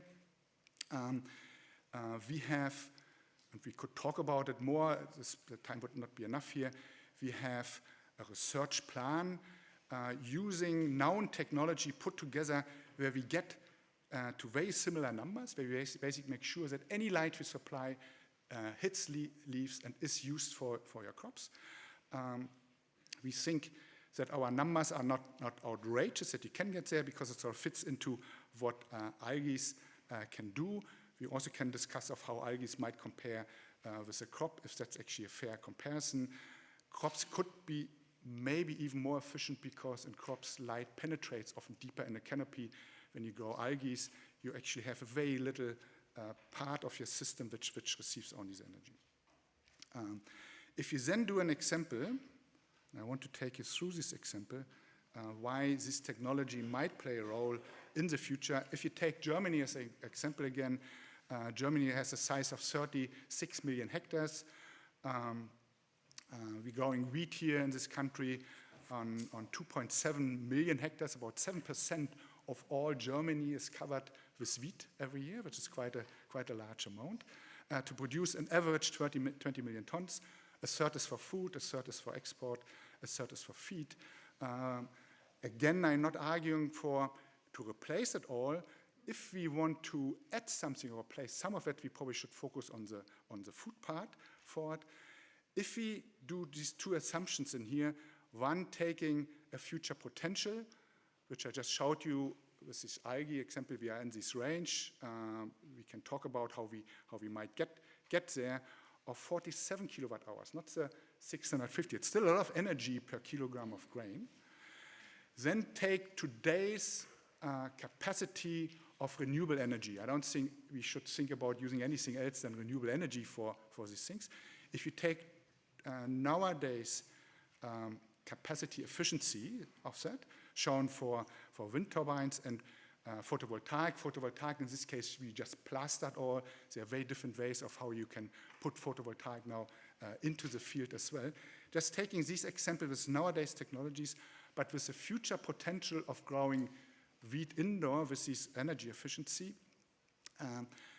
and taking, let's say, we want to produce 10% of Germany's wheat production. So again, just part of it. 10% would be 2 million tons. Currently, if you do it in the field, 266,000 hectares, you would need less than half of that with photovoltaic, with this efficiency there. So you use already less area. You don't have to put this on the field. You can put it also somewhere else. If you do it with wind turbines, and probably in the end it will be a mix, where you lose really just 1 hectare of where you put your wind turbine. To put wind turbines into the landscape, you need more hectares per wind turbine, but the actual land you lose, it's only a hectare. You would save a lot of energy. And again, this photovoltaic and the wind turbines could be anything else, it could be somewhere else also put. So having this technology in the future could again allow us to rethink of what we do with our landscape, of how much pressure we put on. If we take things out of production to allow, for instance, for more biodiversity. Again, I just want to make this clear. I don't think the goal is to replace field production, but here's a technology which could add, not now, not in the next few years when it comes to grains, maybe in the next 10 years, the next 15 years, some of the production we have into a very different environment, into an indoor environment. That gets me to my implications, sort of a summary. The first one again, the first part I mentioned about field automation. We put robots, drones, automated processes, let machines, let crop models, let artificial intelligent models, neural networks decide of what you do and control your machines in there. With that, I think we can halt or even reserve the trend to larger fields, which does at the moment a lot of damage, which I think is a lot of cause for damage we see from agriculture in relation to the planetary boundaries. We can increase the resource use efficiency, very important to make more out of what we have and lose less to the environment, which means we can really think now of redesigning landscapes for more sustainability by considering, by taking into account an automation which has started already, which will continue in the future as well. The second part, controlled environment agriculture, indoor production, vertical farming, which has a longer way to go. I think it will come back, what we have seen in terms of vegetables and high-value crops will definitely continue in the next years. There, people can make, there's money to be made in there that will drive this thing. In the long run, I'm convinced we will also get some of the main food crops in there. This will reduce the yield pressure on agricultural landscapes, as we see with all the negative aspects we've seen, which will allow us again to think about more biodiversity landscapes by having, again, also smaller areas, by taking pressure off, by having different systems which are not geared for larger and larger sizes and the highest yield we can get. And by this, and that's why I showed you these long lists there, this part of production will be more sustainable. You will not lose any nutrients anymore. You will not need any pesticides anymore. So it has a lot of promise, but I think I made it very clear, at the moment for some of the major crops, we are still far away. It needs research. It's possible to bring the energy demands down, but it really needs to put quite a few things together over the next decade or so to get there as well. With that, I thank you for the attention and look forward to some of your questions. Thank you very much.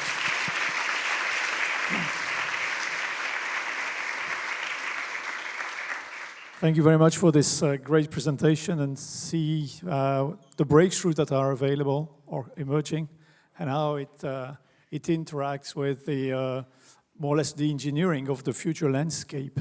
Yeah, the first question up there. Hi, thanks so much for the talk. You had a slide earlier on that imagined the future farm, and I think that was taken from your paper that talked about a future farm without farmers. You imagined a world where there wouldn't be farmers on the farm making decisions, they'd be sat in a data center off the farm.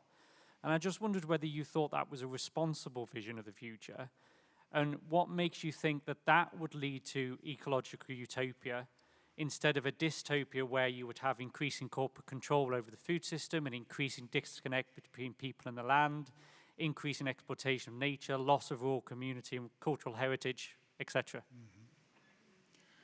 Yeah.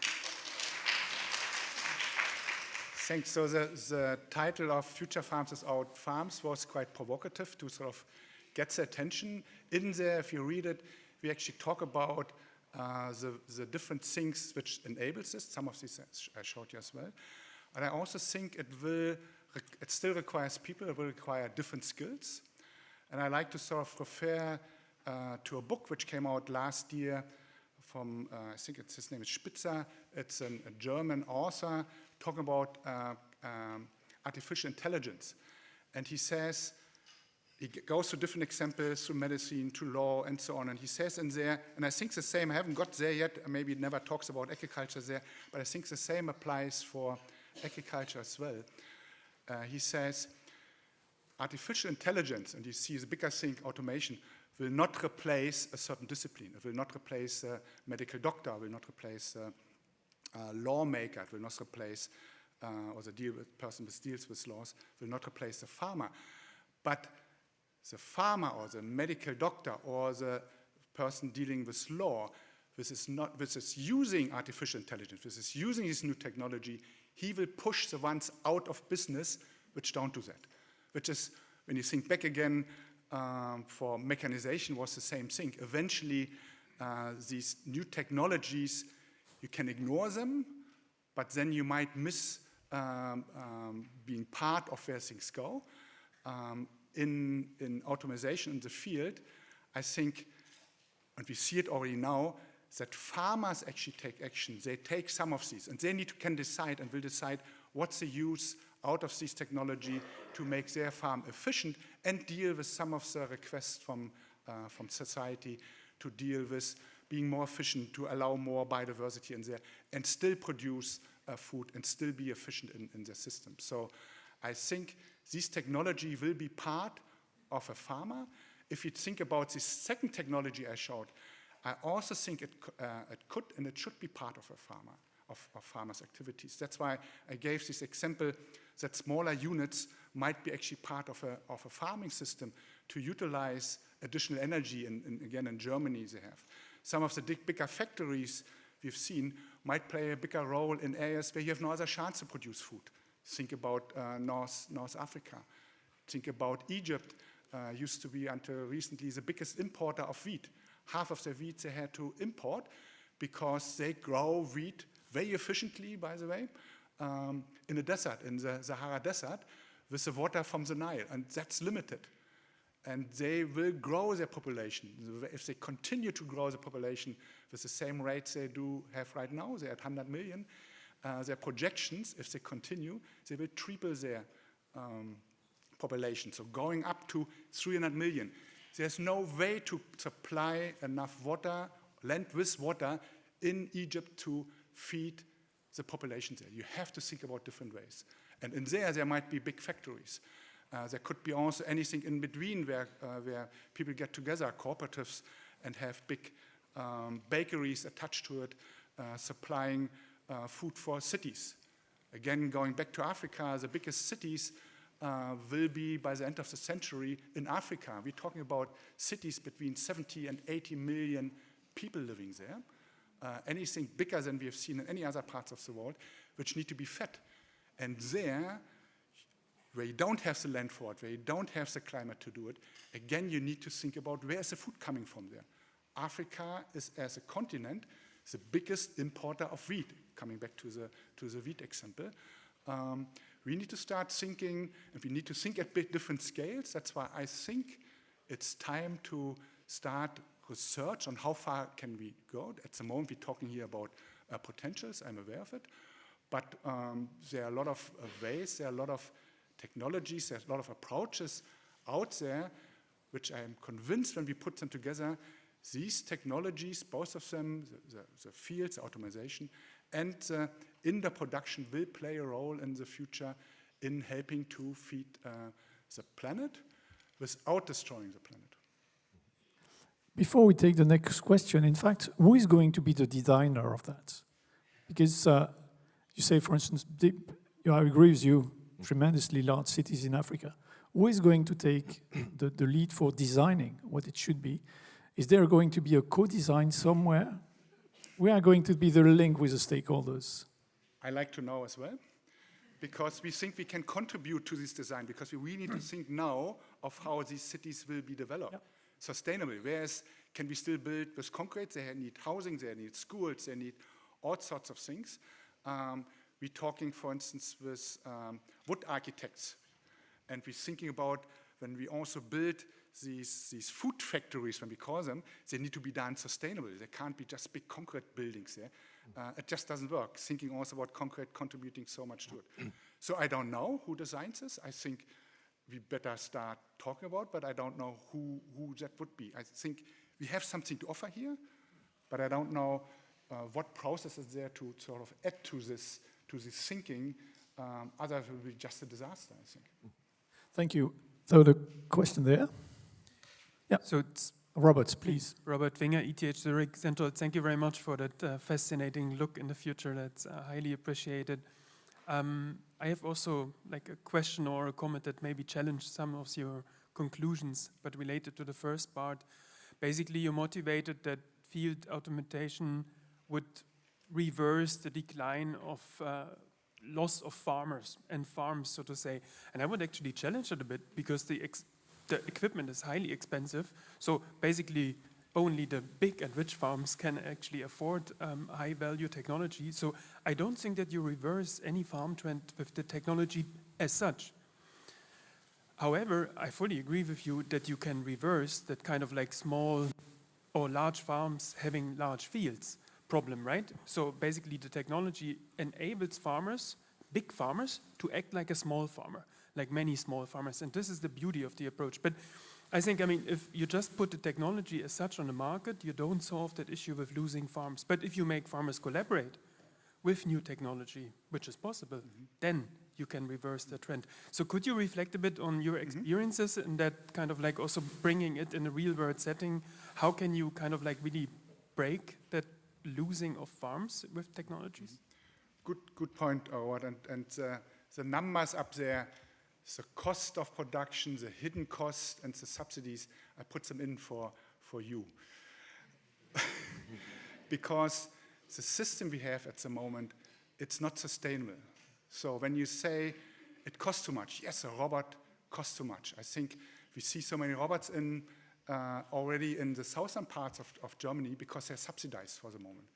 And if you think about the subsidized system, maybe that's the right way, because eventually they bring a lot of positive aspects and allows the much smaller farm sizes in Germany to start competing again. So I think it definitely will help eventually.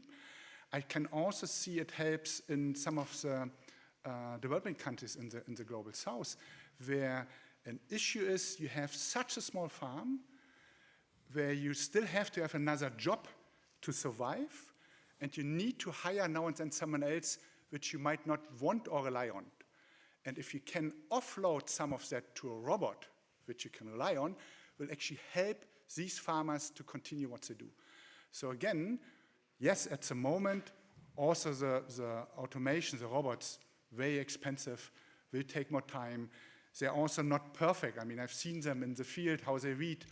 The alternative is that people do it going in there. A lot of activities in the field which are very, use a lot of hand labor, they struggle in many parts of Europe. They struggle to find labor to do it. If you have automation for it, they get even a chance to continue. Otherwise, some of these crops will disappear. Think asparagus, for instance. Think strawberries, which are jobs like slavery in the old time. Nobody wants to do.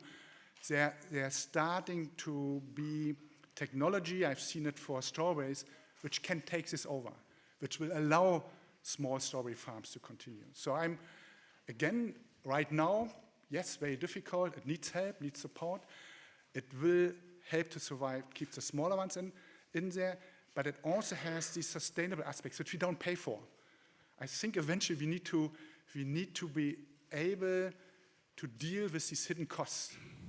Because I think you all, when you go home after this conference, you should go and talk to your kids and say, we can afford what we do now. We have a lifestyle, we can buy cheap food, but you will have to pay for it. You, my kids, and your kids will have to pay for it, because right now we don't do it. So the cost thing, it's very, very complicated, I think. And it needs more than just comparing to what we have. It probably needs support. And we start, as a society, need to start thinking about these hidden costs, which are now for the first time are sort of quantified to deal with it. Thank you. Question there and question there afterwards. Thank you very much. Stefan from ZALF. I have one question with regard to the social political implication, what might happen also. If you talk about the global south, developing countries, I was considering who has the ownership of the technology, and if you implement technology, it might be also that we need inclusive models somehow, that there is a participation of each country. That comes with a big investment, I think so, this kind of technology. Who is really, or what kind of models do we have to run not again into this north-south conflict in the sense, and also the conflict in the country itself. There might be also exclusion and inclusion somehow. It comes with social political, if I draw this scenario, I would say. And the second question is... we are going to keep short. One is enough. Thank you. But it's a very important question you raised. Yeah, so this IP question. Yeah. So, of course, it's the implications, which the technology implication, the application landscape, there are people living there. These are part of societies, will be large, and society needs to be taken with it. And that sort of comes back to the argument I just tried to make. Food security, a certain price on food, these are societal issues which we need to deal with. At the moment, we're ignoring lots of these things. There's no new technology that can solve quite a few of them, but I think we have to do it with society, and we should do it through public research. I'm proposing that in here. I think the first wave of indoor farming, for instance, was driven by entrepreneurs. When we then talked to farmers, they said, oh, what are these guys doing? And we said, you guys should do it. It's actually, you have the knowledge, you know how to manage things, you are business people, and you have the energy, the additional energy. So you have to do it definitely with the farmers, with other parts of society. We need to talk about what the real costs are. And when we start then comparing, you get something from indoor farms which are totally clean compared, and that has not except for needing this energy, and we need to make sure that this is renewable energy which we use there, that what comes out there has a different value. And that we need to start thinking about what it costs, what you eat. It's, again, easily said. I'm aware, and I've published also about what that might mean, not this particular thing, but what other things might mean to large part of global population which live on $1 or $1.50 a day. Also them we have to take with us. But the fact is that the way we produce, and encourage you to have a look at the global policy report, we're just kidding ourselves. We enjoying food at a price which is just not real. Yeah. The last two questions, we'll take them in a row here, and the lady there.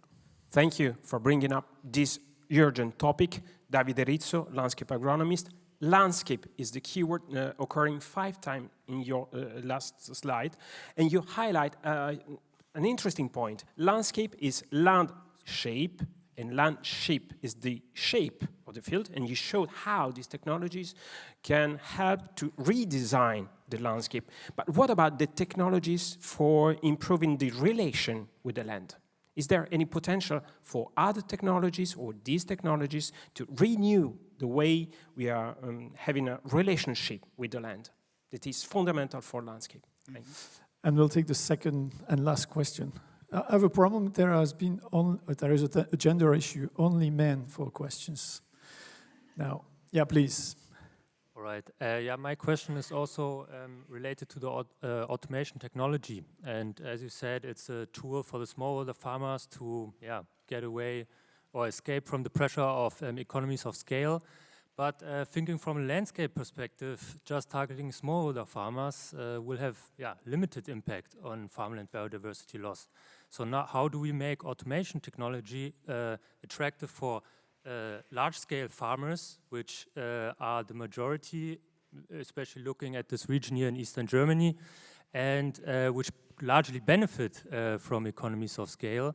And I would even argue that at the local or at the current stage of automation technology, your example with the drones, which have a limited flying capacity, which cannot carry a lot of fertilizer, for example, that they are a disadvantage for large-scale farms.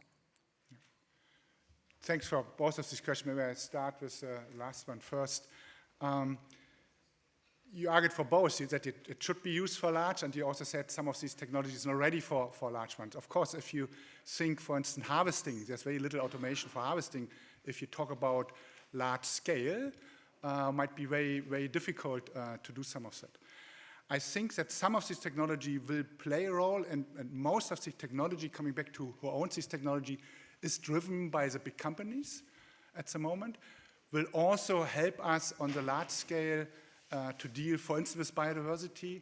There's research going on, quite successful already, for instance, to recognize different plants per square meter, and you might not want to take all of the plants out as weeds. You might leave some in there which have a high biodiversity value and has less competition there.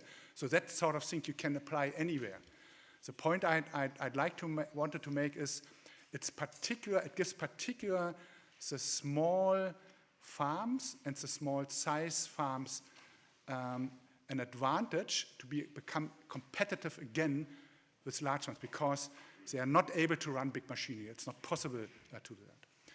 Coming back to the technology, which is it's a very difficult question, I think the way I try to paint the picture is there, coming back to the indoor farming, by producing some of that in a very efficient way on a very small scale, you allow things which you can't do.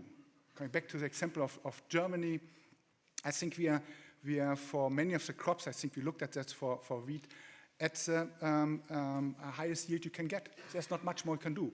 If you go through some of these fields, there's nothing in there than wheat. Very efficient, the crop is very efficient, subsidies still play a big role in there. 45% of the farm income comes from subsidies in Germany. So there is a relationship by taking, I keep repeating me there, taking pressure off.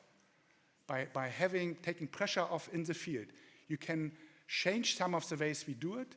You can allow more weeds, which means usually less yields. You can think about other farming systems. You can go more into biological farming, where we usually lose 20-25% yield. And if you don't want to lose the production, this indoor farm in the future will allow you to compensate for some of that as well. So there is a relationship. It's indirect. I don't know what else I can say for it, but maybe we can discuss that in the breaks. Yeah. Okay, thank you very much, Senthold, for this outstanding presentation. There is a lot of questions in the room. I'm sure you will not going to drink your coffee. There will be plenty of questions during the coffee break. So please give him a very strong round of applause.